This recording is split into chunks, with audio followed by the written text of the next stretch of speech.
భక్తుల రద్దీ కొనసాగుతోంది.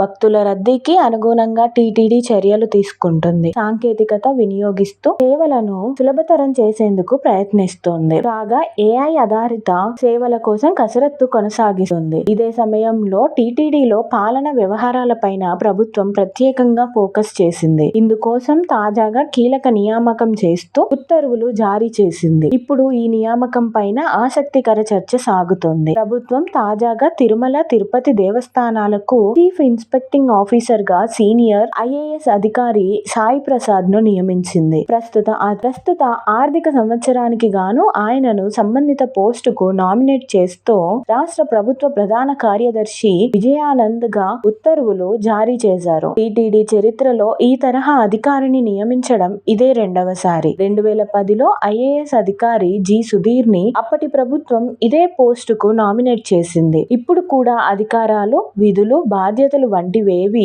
నియామక ఉత్తర్వుల్లో ప్రస్తావించలేదు. తాజా ఉత్తర్వుల్లోనూ అదే విధమైన అస్పష్టత నెలకొంది. గతంలో చీఫ్ ఇన్స్పెక్టింగ్ అధికారిగా వ్యవహరించిన సుధీర్ ఆ ఏడాదిలో 2 సార్లు పర్యటించారని సమాచారం. కాగా ఆ 2 సందర్భాలలో టీటీడీకి చెందిన అన్ని విభాగాల అధికారులతో సమావేశమై టీటీడీలో పాలన ఎలా జరుగుతుంది, కొత్త కార్యక్రమాలను ఎలా అమలు చేస్తున్నారు అన్న అంశాలపై సమీక్షించి వెళ్లినట్టు సమాచారం.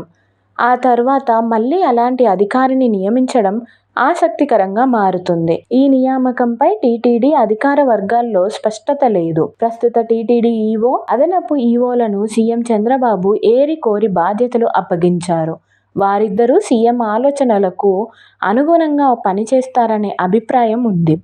అయితే ఇప్పుడు మళ్లీ చీఫ్ ఇన్స్పెక్టింగ్ ఆఫీసర్ నియామకం ఎందుకు అవసరమైందనే చర్చ మొదలైంది. ఇటీవలి కాలంలో టీటీడీ ఉన్నత స్థాయి అనధికారులు సీఎం చంద్రబాబుకు అక్కడి వ్యవహారాలపై వేర్వేరుగా నివేదికలిస్తున్నట్టు దేవస్థానం వర్గాల్లో ప్రచారం జరుగుతుంది. ఆ నివేదికల్లోని కొన్ని అంశాల్లో పరస్పర విరుద్ధంగా ఉన్నందున సీఎం నిష్పాక్షిక సమాచారం, ఫీడ్బ్యాక్ కోసం ఈ తరహా నియామకం చేపట్టి ఉంటారన్న ప్రచారం జరుగుతోంది. సాయి ప్రసాద్ జలవనరుల శాఖ ముఖ్య కార్యదర్శి అయినప్పటికీ ఆయన సీఎం కార్యాలయంలో పనిచేస్తున్న నేపథ్యంలో ఈ నియామకం జరిగి ఉంటుందన్న అభిప్రాయం వినిపిస్తోంది. దీంతో ఇప్పుడు సాయి ప్రసాద్ టీటీడీలో తనకు అప్పగించిన బాధ్యతల విషయంలో ఏం చేయబోతున్నారనేది కీలకంగా మారుతుంది.